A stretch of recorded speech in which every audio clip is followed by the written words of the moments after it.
City of Truro had arrived with the Railway Society. He'd spent the morning being photographed and was now enjoying reprieve from the crowds. "I'm honored to be thought of in such high regard," he told Duck, "but I do prefer the company of engines, especially a Westerner like yourself." The Duck was flattered. Suddenly, he noticed a small boy running towards them. "Seems they find you no matter where you go," Duck chuckled. The boy ran right up until he was almost at their buffers. "Hello, Mr. City of Truro, sir. I can't believe it's really you."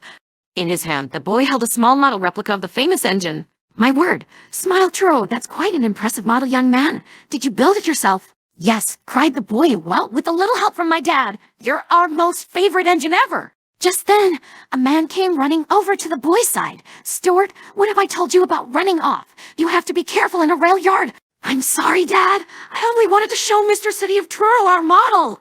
The man looked up, not having noticed Truro at first, and beamed. "It is an honor to see you in person," he said. "Sorry for the trouble." "The honor is all mine, sir." Truro smiled. "Your son has quite the talent." He looked back to the boy. "I do hope you'll continue to practice your craft, young man. There are many other famous engines waiting to be modeled, like Duck here." Duck blushed at the praise. "Could we make Mr. Duck next, Dad?" the boy asked excitedly. "Certainly," his father smiled. "If that's all right with you, Duck." "I'd be delighted," Duck replied. With that, the boy and his father said their goodbyes and walked back to the station. "You know," Truro said wistfully, "enthusiasts are all well and good, but it's the young rail fans that truly make these tours worthwhile." Henry was resting in a siding nearby. He'd heard everything, and suffice to say, he was green with envy. "What's that Duck ever done to deserve such attention?" he fumed. "If any engine on this railway deserves a model, surely it's me." "Come now, Henry," said Edward. "You've had books written about you. That's more than most engines can say for themselves." Yes. Books are all fine and well," Henry said dismissively, "but imagine a replica of a triumphant engine like me running around the little railway in the home of every boy and girl. Doesn't that sound grand?"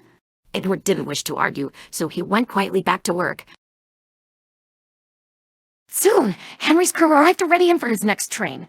"Guess what, old boy?" said the driver. "We're taking a train tomorrow for the Railway Society. They specifically requested you take it." "A special train," Henry exclaimed. "Just what I need.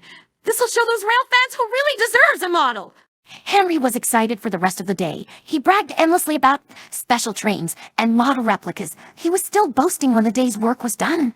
"Good gracious," sighed Duck to Truro. "I'm sorry you have to witness this. I thought solar engines would act more dignified in the presence of an honored guest. When you've traveled as much as I have, you find this behavior exists on all railways." Truro chuckled. Suddenly, the shed was silent. Henry had talked himself to sleep. Henry woke next morning to find warmth spreading through his boiler. He yawned and was about to say good morning when he heard snickering from within the shed. He found the others looking at him with wicked smiles. "What's gotten into you lot?" he asked. His driver walked up, trying to stifle a laugh. "Not you too," huffed Henry. The fireman came round and held up a mirror. "What is the meaning of this?"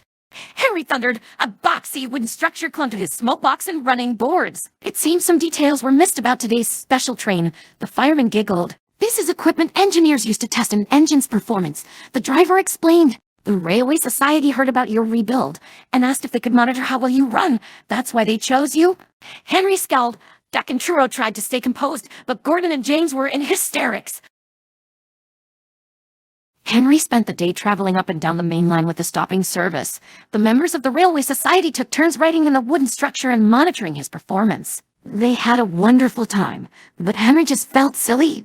"Have you left Henrietta behind today, Toby?" called Gordon as he thundered by. "Oh, never mind. It's only you, Henry. Ha ha ha." Much to Henry's relief, the engineering equipment was removed when the day was done. No one said a word as he backed into the sheds. They just smirked at him. He felt very annoyed. Next morning, as the engines were being readied, Duck noticed the little boy and his father walking towards the shed. "Hello," he smiled. "It's nice to see you again. You haven't made a model of me already, have you?" "Sorry, Duck," the man said. "Your model is on hold. A more pressing project presented itself." Duck was puzzled. "What sort of project, sir?" "Go on, Stuart," he urged the boy. "Show them." The boy held out his hand. "Look, Mr. Henry," he said proudly. "It's you." Henry was speechless. It was a model of him all right, but it was fitted with the engineering equipment. "You were certainly one of the more interesting engines we'd seen yesterday," confessed the man. "So you got your wish after all," Henry winked to Edward. "What do you think of that?" "I know one thing." Henry scowled. "I'm glad the thin clergyman isn't around to see this." Everyone laughed.